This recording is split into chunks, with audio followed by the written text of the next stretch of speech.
할렐루야, 할렐루야, 아멘. 잘 지내셨습니까?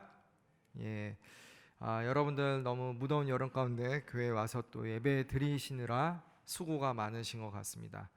아마 여러분들의 그런 모습을 주님께서 기뻐 받으시리라 믿습니다. 우리 옆에 분들 바라보시면서 좀 웃으면서 찡그리지 말고 인사 나누면 좋을 것 같은데, 이렇게 한번 선포해 보겠습니다. 찬양을 통해 승리의 삶을 삽시다. 이렇게 서로 권면하겠습니다. 예, 한 번 더 다시 한번 해봅시다. 찬양을 통해 승리의 삶을 삽시다. 예, 감사합니다. 자, 오늘 우리가 예배드리는 이 시간의 시점을 한번 생각해 볼 필요가 있습니다. 우리가 알다시피 2019년도 상반기 마지막 날 6월 30일 오늘 주일인데, 별로 숫자의 의미를 부여하고 싶진 않지만은 우리가 어느 시간 가운데 살고 있는지는 가끔 멈춰서, 또한 잠시 멈춰서 뒤돌아볼 필요가 있는 것 같습니다. 그런 것이 또한 앞으로의 삶을 위해서도 도움이 되기 때문입니다. 여러분들이 이 상반기 2019년도에 이제 상반기를 다 지내면서 어떤 삶을 사신 것 같습니까? 여러분들이 원하는 꿈들 가운데 몇 퍼센트나 지금 이루어졌다라고 느끼고 있습니까? 아마 송군 영신 예배를 드리면서 첫 해를 시작하면서 하나님께 나와서 여러 가지 기도 제목을 올려드리고 우리가 예배를 드리며 한 해를 시작한 또한 이 성도님들도 계실 겁니다.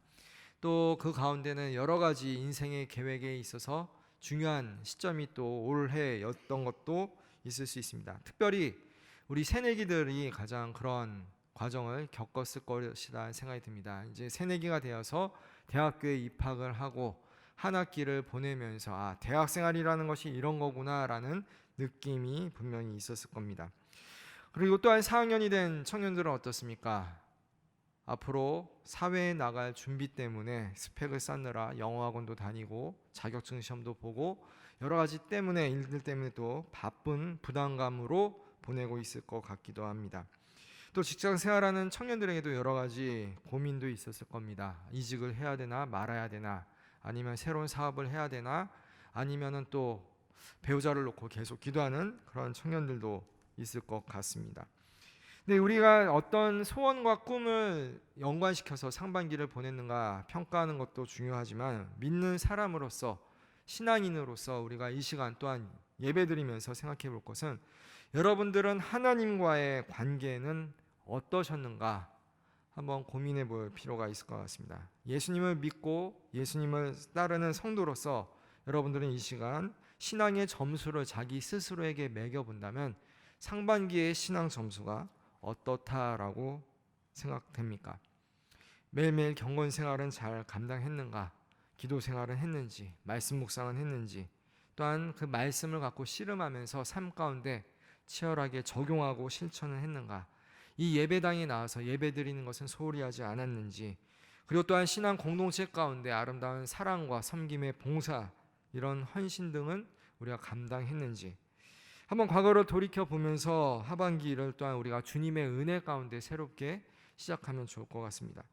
물론 우리는 연약합니다. 아까 기도한 우리 대표 기도자 청년처럼 우리는 또 연약하고 늘 매주 쓰러집니다. 또한 찬양 가사처럼 그렇게 쓰러지기도 합니다. 그럼에도 불구하고 여러분들이 잊지 말아야 될 것은 여전히 주님께서 여러분의 손을 붙들고 계시다라는 사실입니다.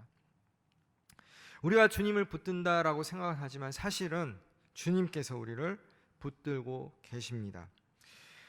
예를 들면 이런 겁니다. 어린아이와 함께 어른이 갈 때 손을 잡는 것은 어떻습니까? 아이가 아무리 아빠 손을 꽉 잡는다 그래도 위급한 상황, 예를 들어서 차가 갑자기 튀어나온다 할 때는 그 아이가 힘줘서 잡은 손은 소용이 없습니다.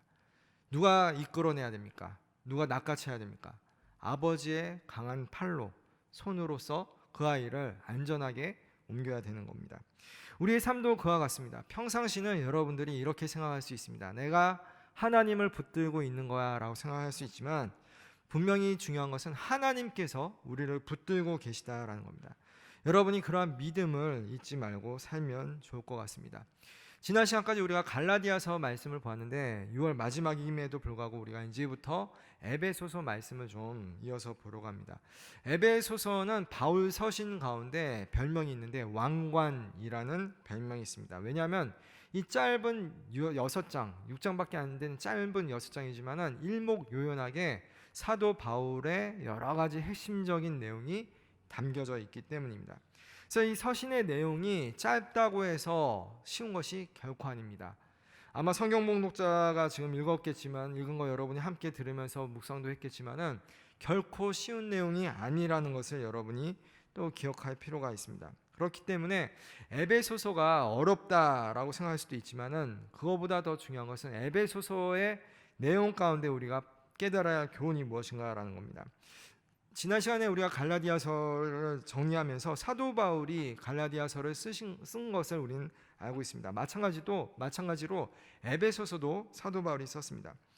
한번 여기서 여러분들에게 좀 신앙에 있어서 기본적인 상식적인 것들을 한번 물어보고 싶습니다. 사도 바울이 쓴 성경 서신은 총 몇 개입니까? 갑자기 다 그 멍한 상태로 지금 명상 상태로 들어가지 마시고 좀 뇌를 굴려보면 좋을 것 같습니다. 사도 바울이 쓴 신약 성경의 서신은 몇 개입니까? 신약 성경에 사도 바울의 서신이 있는데 총 몇 개입니까? 예, 알고 계신데 답을 안 해주시는 것 같습니다. 총 13개의 서신이 있습니다. 13개. 학자에 따라서는 히브리서까지 포함해서 14개라고 얘기를 하지만은 13개의 서신으로 보는 것이 일반적이다라는 겁니다. 근데 이 13개의 서신을 우리가 생각해 볼 때 사도 바울이 각 강조점이 다르다라는 것을 여러분이 알 겁니다. 그래서 분류하는 방법은 가지각색인데 이 13개를 어떻게 분류할 것인가? 근데 그냥 일반적인 분류법을 잠깐 소개해 드리면은 4가지 기준에 의해서 사도 바울의 서신 13개 서신을 분류할 수 있다라는 걸 여러분이 좀 알면 좋을 것 같습니다. 이 4가지 분류법의 첫 번째는 초기 서신입니다. 초기 서신이라는 것은 어떤 의미입니까? 사도 바울이 쓴 13개의 편지 가운데 초기에 썼을 것이다 라고 생각하는 서신들이죠. 그래서 기록연대를 기준으로 잡았을 때 초기 서신은 데살로니가 전서와 데살로니가 후서로 이렇게 2가지로 얘기를 합니다. 사실 이 시간적인 흐름을 따지면 우리가 지난번에 봤던 갈라디아서도 앞서는 서신인데 초기 서신, 기록 연대로 볼 때 이런 2가지를 얘기합니다. 그리고 13개 중에서 이제 교리 서신이라고 불리는 서신이 있습니다. 교리 서신이라고 불리는 게 대표적인 것이 로마서와 우리가 함께 살펴봤던 갈라디아서입니다. 그리고 고린도 전서와 후서도 여기에 포함이 됩니다. 교리 서신의 특징은 무엇인가 하면은 여러 가지 우리가 신학적인 문제에 대한 고민들을 풀어내는데 사도 바울이 힘을 쓴 것이죠. 특별히 구원에 관한 문제, 은혜에 대한 문제, 율법이냐, 은혜냐, 구원이냐, 행위냐, 믿음이냐 이런 문제 같은 경우는 신학적으로 중요한 일입니다. 그래서 교리 서신이 우리에게 주는 의미가 있습니다. 또한 고린도서를 여러분들이 읽어보면은 각양각색의 문제들이 고린도 교회에 있었습니다. 그래서 그런 문제들을 풀어낼 때 교리적인 교훈이 우리에게 도움이 된다라는 것입니다. 세 번째는 옥중서신입니다. 옥중서신. 옥중서신이란 뜻은 무엇입니까? 바로 감옥에 있을 때 사도 바울이 감옥에 갇혔을 때 쓴 서신을 뭐라 그럽니까? 옥중서신이라고 부릅니다. 그래서 감옥에서 쓴 편지는 총 4개가 되는데 에베소서, 골로새서, 빌립보서, 빌레몬서 이렇게 4권이 됩니다. 그러니까 우리가 지금 살펴보게 되는 에베소서도 일반적인 분류에 따르면 어느 서신에 해당합니까? 바울 서신 중에서 옥중 서신에 해당이 되는 거죠. 그리고 끝으로 4번째로 목회 서신이 있습니다. 목회 서신이라는 것은 이제 목회를 하는 가운데 교회 제도와 교회 내에서 벌어지는 목회 실제 내용들을 다룬 서신입니다. 여기에는 디모데 전서, 후서와 디도서가 포함이 됩니다. 이렇게 보면은 13권의 서신이 이렇게 4가지로 분류가 된다라는 걸 상식적으로 여러분이 알면 좋을 것 같습니다. 우리가 이제 에베소서를 살펴보는데 그 말씀의 배경에 좀 디테일을 좀 보면 좋을 것 같습니다.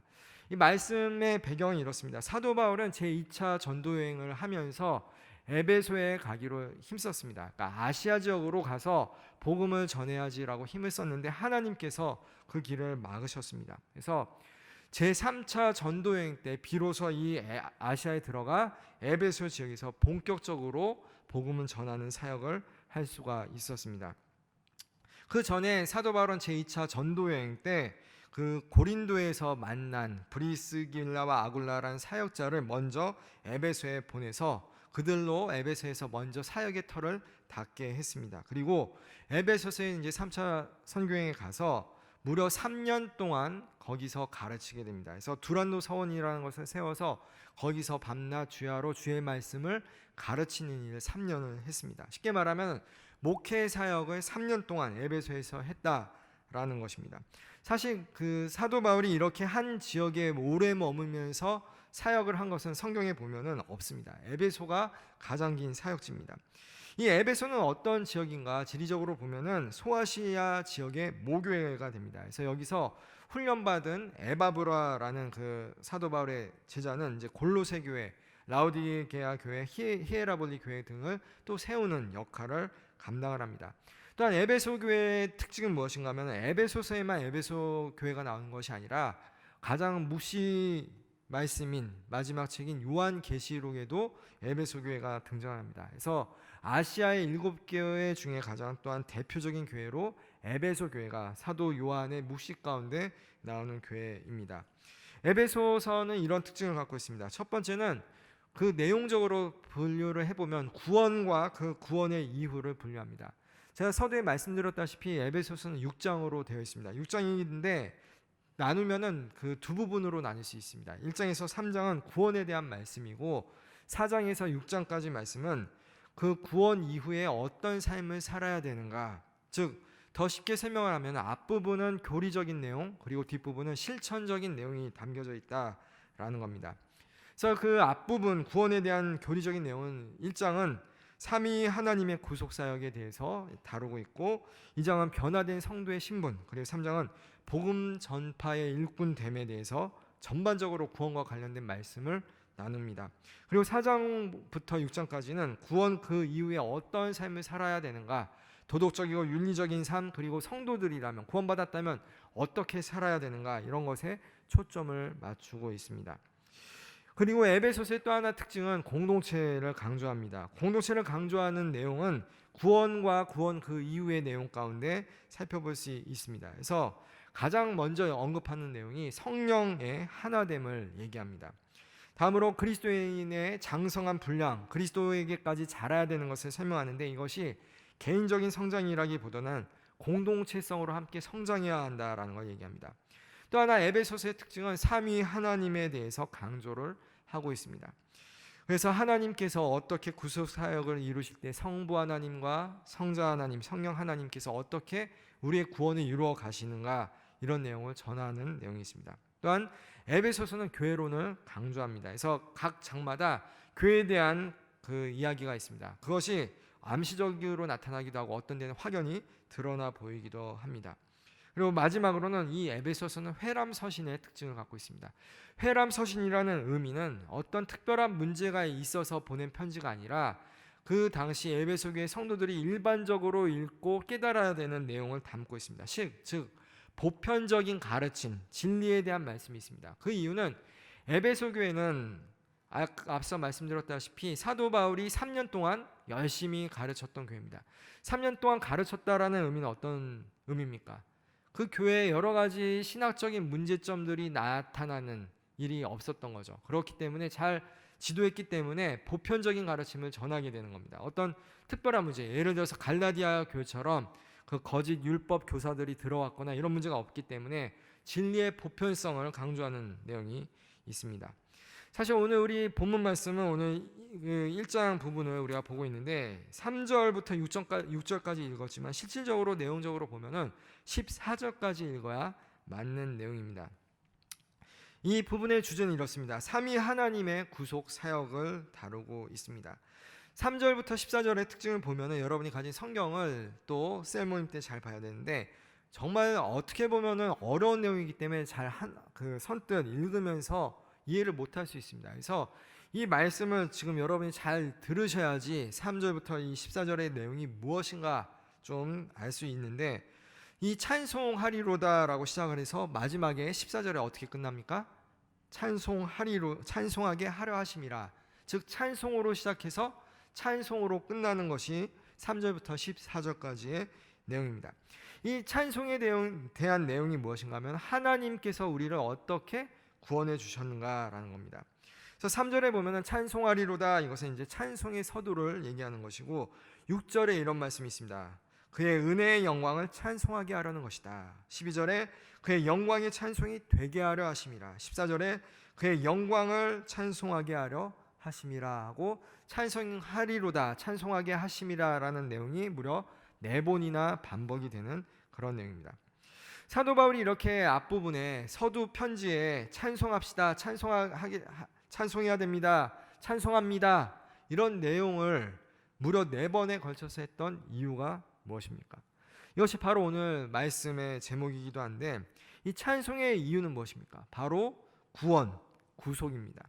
쉽게 말해서 하나님께서 우리를 구원해 주셨다는 건데, 그 하나님이 누구신가? 삼위일체 하나님이시다라는 겁니다. 그래서 우리가 읽은 이 3절부터 6절까지 내용은 성부 하나님께서 우리의 구속을 위해서, 구원을 위해서 무슨 일을 하셨는가, 그것이 찬송의 내용이 되는 것이고, 가운데는 성자 하나님께서 우리를 위해 어떻게 구원의 역사를 이루셨는가, 그리고 마지막에 성령 하나님께서 어떻게 우리를 위해 구원의 일을 하셨는가, 이렇게 삼위의 하나님에 대해서 설명하면서 이분들이 찬송 받으실 분이다라고 설명을 하는 내용입니다.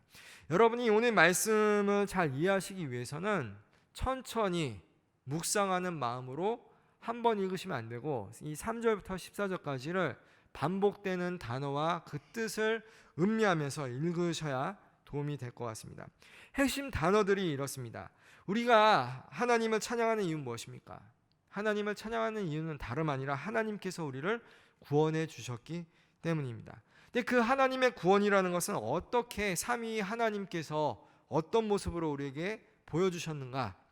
사도 바울의 이 말씀을 통해서 우리가 깨닫는 것은, 먼저 성부 하나님은 우리를 구원해 주시기 위해서 창세전부터 우리를 예정하셨다라고 말씀합니다. 예정이라는 단어는 다른 말로 바꾸면 하나님께서 우리를 창세전에 어떻게 하셨다라고 말씀합니까? 택해 주셨다라는 거죠. 즉 하나님께서 우리를 구원해 주시기 위해서 태초로부터 작정하셨다라는 의미입니다. 즉 성부 하나님께서 우리의 구원을 작정하시고 계획하시고 구원하기로 결정하셨기에 우리는 구원받을 수가 있었다라는 겁니다. 그런 하나님을 찬양하는 내용이 3절부터 6절까지 내용입니다. 그리고 그 이후에 6절, 7절부터의 말씀은 무엇입니까? 성자 하나님, 즉 예수 그리스도께서 우리에게 베풀으신 구원입니다. 그 구원은 쉽게 말씀드려서 십자가에서 우리를 위해 피 흘려주시고 죽으시고 부활하신 사건이죠. 이거를 한마디로 하면 구속의 사역을 찬양하는 겁니다. 우리가 마음껏 예배 가운데 찬양을 부른 이유도 예수님의 그 흘리신 보혈, 오직 십자가, 그 은혜를 찬양하는 것은 바로 예수님께서 행하신 그 구속의 사건, 십자가 사건이 그 주제가 됩니다. 세 번째는 성령 하나님께서 그렇다면 우리를 어떻게 구원해 하실수록 도와주셨는가? 바로 인쳐주셨다라고 얘기합니다. 인쳐주셨다라는 것은 보증해 주셨다, 이런 의미입니다. 즉 우리가 예수님이 우리를 구속해 주셨다라는 그 십자가 사건을 믿을 수 있도록 우리 가운데 믿음을 주셔서 믿음의 확증을 주신 분이 누구십니까? 성령 하나님이시다라는 사실입니다. 그래서 이 구원의 단계를 보면은 성부 하나님의 택하심, 예정하심, 그리고 성자 하나님의 구속하심, 그리고 성령 하나님의 인쳐주심이 구원의 온전한 완성을 우리에게 보여주는 내용입니다. 좀 어려운 내용이지만 여러분이 이 부분을 잘 이해할 필요가 있습니다. 왜 그런가 하니 우리의 구원이라는 것이 어떻게 이루어지는가, 삼일체 하나님의 합력해서 이루시는 그러한 역사다라는 걸 알 필요가 있기 때문입니다. 그러나 더 중요한 것이 있습니다. 사도 바울은 이 구원을 통해서 하나님이 우리를 구원해 주셨구나, 성부 하나님, 성자 하나님, 성령 하나님이 우리를 위해서 이렇게 역사하셨구나라는 것으로 끝나지 않고 한 발짝 더 나가서 어떤 얘기를 합니까? 그렇기 때문에 우리는 그 구원에 하신 하나님을 어떻게 해야 된다? 찬양해야 된다. 오늘 말씀은 사실 간단합니다. 우리의 찬송의 이유가 무엇입니까? 하나님이 구원해 주셨다라는 사실입니다. 여러분은 한 주간 살면서 얼마나 하나님을 찬양했습니까? 우리를 구원해 주신 하나님의 은혜와 그 사랑에 감사 감격하면서 어떤 찬양을 불렀습니까? 어떤 찬양을 혹시 들었습니까? 흔히 찬양은 이 예배 시간의 앞부분에 하는 예식 행위로서 여러분들이 이해하는 것 같습니다. 그렇다면 주중에는 어떻습니까? 여러분들이 주중에 전혀 음악을 듣지 않았습니까? 아마 그렇진 않을 겁니다. 최소 난 음악이 싫어라고 생각하는 청년들이라도 광고나 길거리에서 흘러나오는 음악, 버스나 이런 데서 흘러나오는 음악을 어쩔 수 없이 들었을 것 같습니다. 가요나 팝송을 듣는 것은 결코 나쁜 것이 아닙니다. 물론 하나님의 사랑과 은혜를 팝송이나 가요를 통해서도 우리는 누리거나 느낄 수도 있습니다. 그러나 중요한 것은 우리가 찬양의 삶을 어떻게 살아가고 있는가 하는 겁니다. 찬송의 이유가 무엇입니까? 하나님의 구원과 사랑입니다. 우리가 찬송을 부르지 않는다면, 찬양하지 않는다면 우리 가운데 구원의 감사와 감격도 자연스럽게 떨어집니다. 찬양을 부르면 우리의 어두운 영혼이 밝아지고 기쁨이 임하게 됩니다. 야고보서에 이런 말씀이 있습니다. 야고보서 5장 13절 말씀 보면 너희 중에 고난당하는 자가 있느냐 그는 기도할 것이요 즐거워하는 자가 있느냐 그는 찬송할지니라. 고난당할 때 기도하는 것은 성도라면 다 하는 행위입니다. 우리가 힘들 때 성도들은 어떻게 합니까? 주님께 매달립니다. 주님 주님 찾고 아버지 아버지 부르면서 하나님께 부르짖습니다. 그런데 정작 즐거울 때는 찬송하는 것은 어떻습니까? 그것이 쉽지 않은 것 같습니다.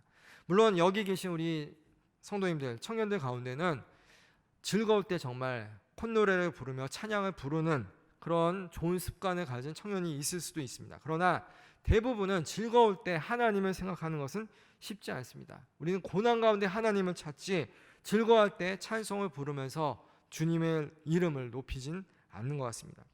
그런데 성도들이라면 우리는 마땅히 즐거울 수가 있습니다. 왜 즐거울 수 있습니까? 이미 하나님의 구원이 예정되어 있고 그 성자 하나님을 통해서 구속의 사건이 이루어졌고 성령 하나님께서 우리에게 인쳐주셔서 복음을 믿게 하셨기 때문입니다. 하나님께서 우리를 구원해 주셨기 때문에 우리는 그 가운데 기쁨의 찬송을 부를 수가 있는 겁니다. 찬송의 이유가 무엇입니까? 주님께서 베풀어 주신 구원 때문입니다. 그 은혜 때문에 우리는 찬송을 부릅니다.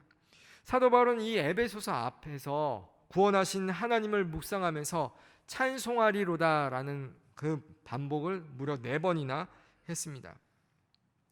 우리는 어떻습니까? 여러분이 찬송을 부르는 것 가운데 자유함을 누렸으면 좋겠습니다. 아마 한 주간 삶을 살아보면서 여러분들 가운데 힘들어하는 삶을 산 청년들도 있을 것 같습니다. 근데 제가 그러한 청년들에게 주는 늘 답은 같을 수밖에 없습니다. 무엇입니까?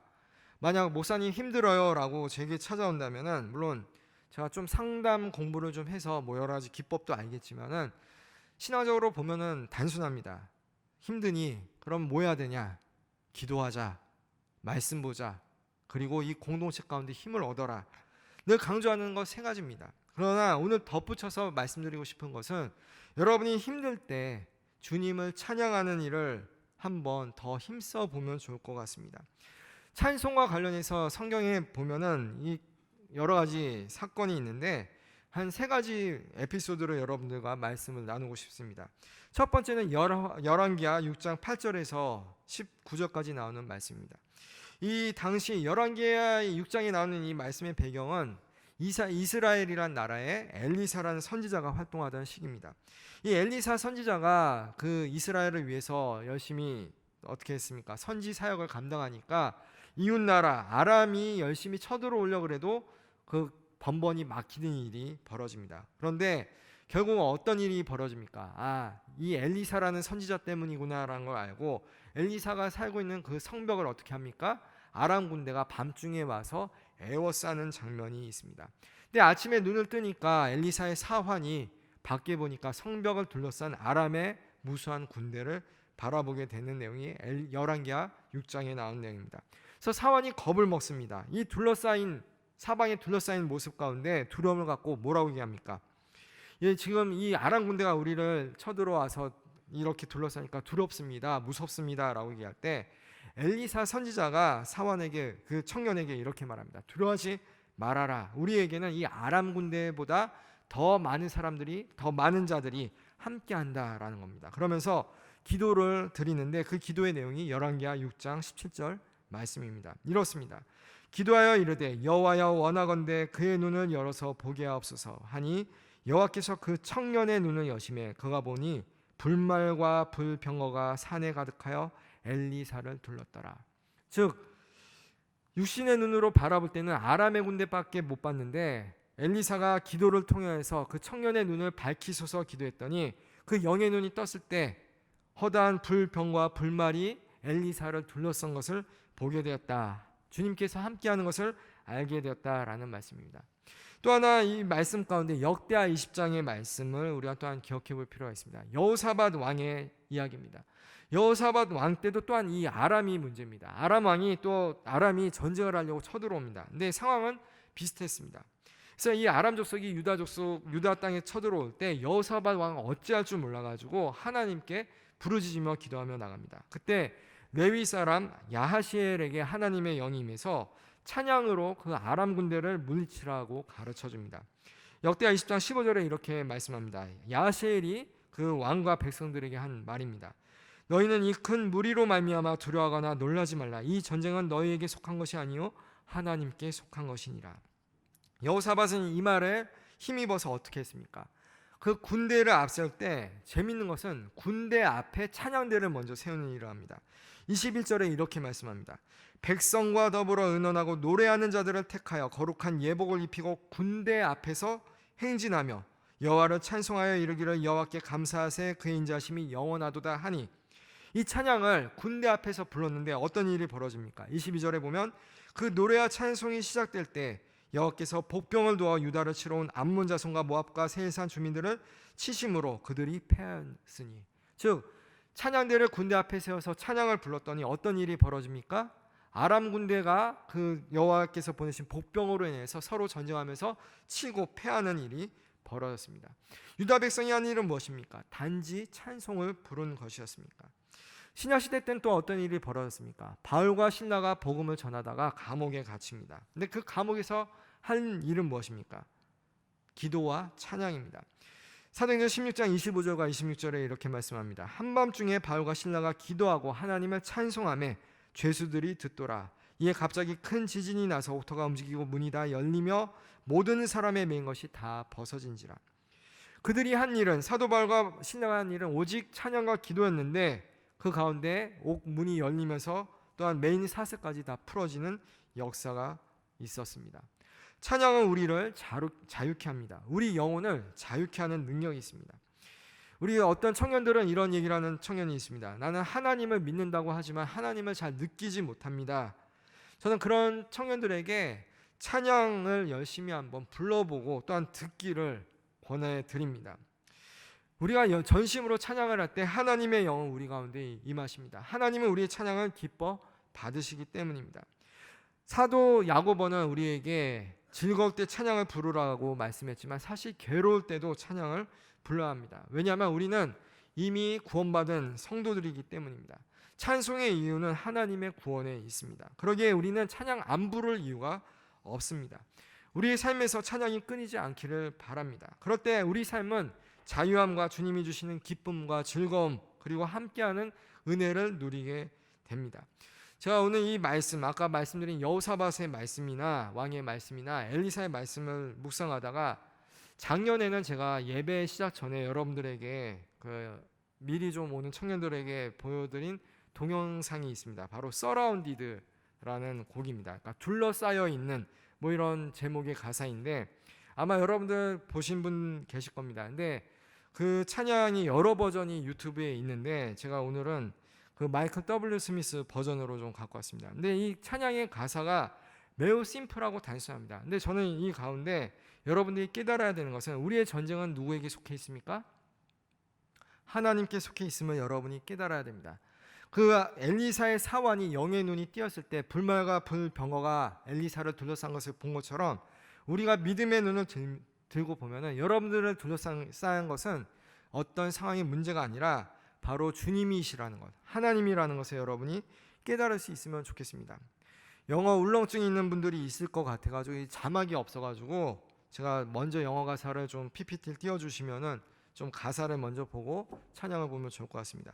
Surrounded 하고 가로로 Fight my battles, 나의 전쟁을 싸우는데 둘러싸여 있는 내용이죠. 그래서 이런 가사입니다. 여러분 다 이해하셨죠? 제가 해석할 필요 없죠? 이런 가사인데 좀 중요한 게 있습니다. 보면은 이것이 우리가 싸우는 방법입니다 라는 가사가 계속 반복됩니다. 지겨울 정도로. 그런데 이게 그냥 지겨울 정도로 반복되는 게 아니라 마치 클래식의 그 라벨의 볼레로처럼 점진적으로 좀 강조되는 그런 방식입니다. 그래서 가사에 이런 가사가 있습니다. It may look like, 이렇게 보일 수 있습니다. I'm surrounded. 여기 생략된 내용 있죠. surrounded. 난 지금 둘러싸여 있습니다. 여러 가지 문제들로, 인간관계 문제, 학업의 문제, 용돈이 없어서 경제적인 문제, 직장의 문제. 그러나 but, 여기선 접속사가 매우 중요하죠. I'm surrounded. 난 둘러싸여 있습니다. by you. 누굽니까? 주님으로부터 둘러싸여 있습니다. 이 찬양 여러분들이 한번 보시면서 여러분의 삶에 있어서 찬양의 능력으로 자유케 되는 은혜를 경험할 수 있으면 좋겠습니다.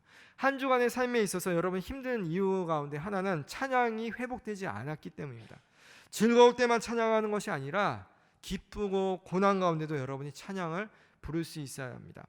에베소서가 주는 핵심의 교훈 가운데는 사도 바울이 지금 이 편지를 어디서 썼느냐 하는 것이죠. 제가 말씀드렸다시피 옥중서신이라고 말씀드렸습니다. 지금 이 편지를 쓸 때 사도 바울은 찬양에 대해서 얘기를 합니다. 어디에서? 감옥에서.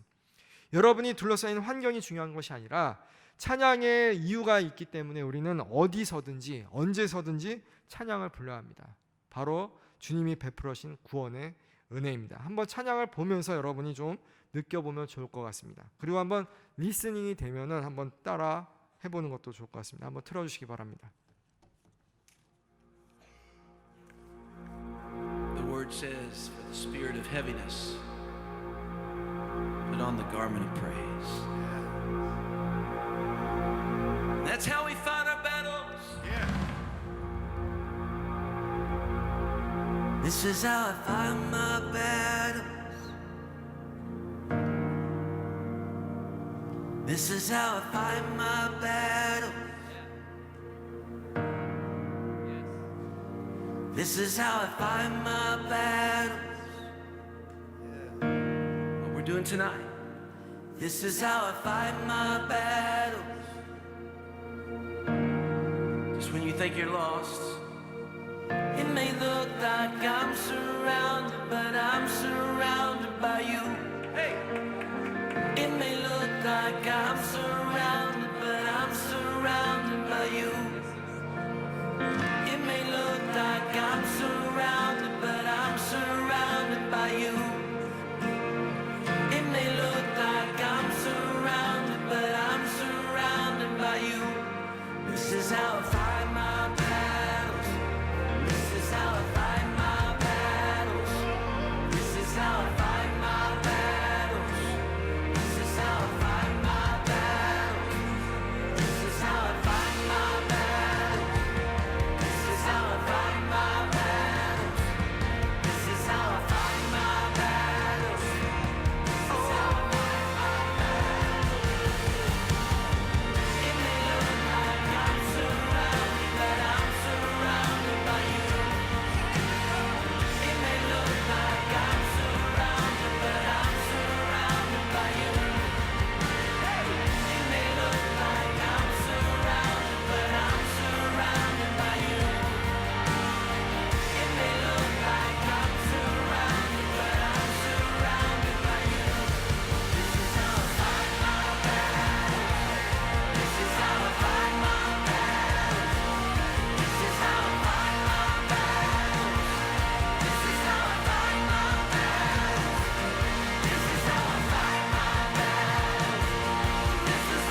It's how we fight our battle. This is how we fight our battle. Oh,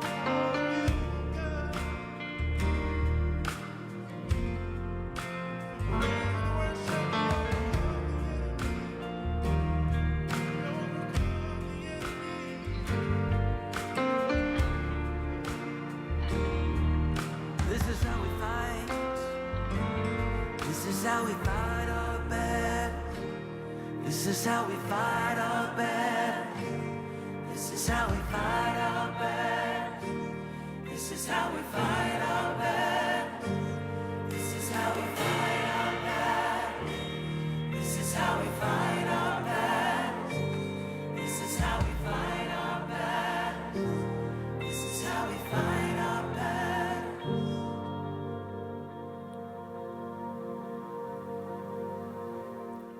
예, 좀 들렸는지 모르겠습니다. 마지막에 가사가 좀 바뀌죠. This is how I fight my battle 하다가 my battle이 our battle. This is how we fight. 우리가 싸우는 방식이랑 복수가 되는 내용으로 좀 바뀝니다. 그러니까 우리가 공동체에서 생각을 해볼 때 여러분들이 오늘 말씀을 통해서 그냥 좋은 찬양인가 보다, 지겹다 이렇게 느낄 수도 있을 것 같습니다. 근데 중요한 거는 일주일의 삶을 살면서 여러분이 찬양의 삶을 살기로 결단하셨으면 좋겠습니다. 혹시 한 주간의 삶을 살면서 내가 왜 이렇게 영적으로 무기력해져 있는가 이런 경험을 한 청년들이 있다면은 여러분들이 얼마나 주님의 그 구원하심에 감사하며 감격하며 찬양의 삶을 들었는가 한번 본인을 돌이켜보면 좋을 것 같습니다. 제가 서두에 말씀드렸다시피 이제 상반기가 끝나고 하반기가 시작이 됩니다. 하반기에 여러분의 입술에서 주님을 향한 찬양이 끊이지 않았으면 좋겠습니다. 찬양 부르는데도 힘쓰시기 바라고 찬송가에 수많은 찬양이 있습니다. 그리고 여러분이 시대가 얼마나 좋아져서 그냥 복음성가 CCM 들을 수 있는 곡들이 그냥 무지기수입니다. 근데 그런 곡들을 무작정 막 듣는 것이 아니라 여러분들에게 힘을 주는 찬양이 있다면 반복해서 가사를 묵상하면서 또한 한 주간씩 살아가는 것도 은혜가 될 거라는 생각이 듭니다. 그래서 셀 모임을 할 때 한번 여러분들이 좋아하는 찬양에 대해서 나누는 것도 의미가 있을 것 같습니다. 아마 이런 질문 받으면 당황하는 청년이 있을 수 있습니다. 당신이 좋아하는 성경 구절은 무엇입니까? 아니면 당신이 좋아하는 찬양은 어떤 것입니까? 만약 당황하는 청년이 있다면 여러분들이 한번 내가 왜 이 질문에 당황할까? 그것도 한번 고민해 봐야 할 겁니다. 그래서 오늘 이제 상반기를 끝내면서 여러분들이 에베소서의 말씀을 통해서 사도 바울이 감옥에서 하나님을 찬양할 수 있었던 이유, 하나님의 구원하심, 성부, 성자, 성령 하나님께 삼위 하나님께 찬양을 올리는 그 모습이 우리가 또한 앞으로 남은 하반기를 보내면서 주님의 구원하심을 찬양하는 그런 삶이 이어지길 간절히 바랍니다. 기도합니다. 사랑해 주님 감사합니다. 오늘 에베소서의 말씀 또한 서두의 말씀 가운데 찬양으로 시작하는 내용을 우리가 묵상해 봅니다.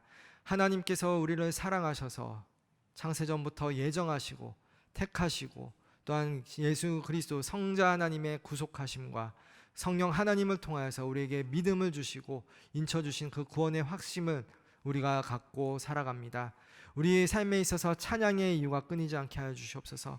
우리를 구원해 주신 그 하나님의 은혜를 잊지 않게 하시고 그 구원의 감격과 감사가 삶 가운데 우리의 입술로 드리는 찬양으로 나타나게 하여 주시옵소서.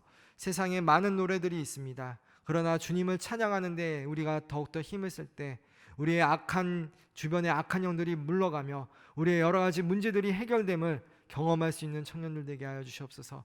인생의 문제들 여러 가지로 둘러싸여 있다, 서라운디드 되어 있다고 생각할 때 오직 믿음의 눈을 들고 보면 주님께서 우리를 둘러싸 계심을 깨달을 수 있도록 찬양의 은혜 가운데 살아가는 귀한 우리 청년들 될 수 있도록 축복 내려 주시옵소서. 감사드리며 예수님의 이름으로 기도드립니다. 아멘.